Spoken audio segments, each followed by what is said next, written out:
आप सुन रहे हैं एजी एंटरटेनमेंट की कंचन राज जान लेवा का डीजे कंचन राज हाजीपुर वैशाली।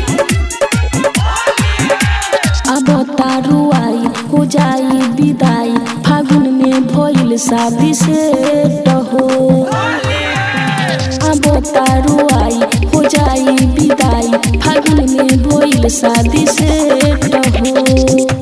चल जइहा गोरी ससुरा होली में कके भेंट हो।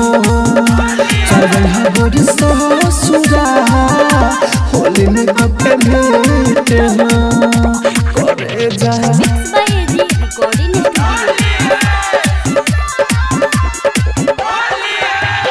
डीजे कंचन राज हाजीपुर वैशाली। होली के दिन मिले यहाँ फजीर हो सिंदूर के जगह लगा देने अबीर हो। जा होली के दिन मिले यहाँ फजीर हो सिंदूर के जगह लगा देने अबीर हो।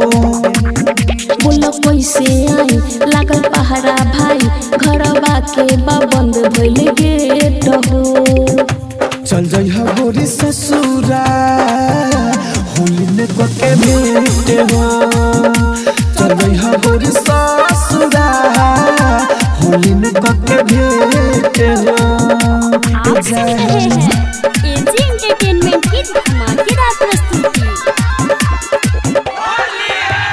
डीजे कंचन राज हाजीपुर वैशाली।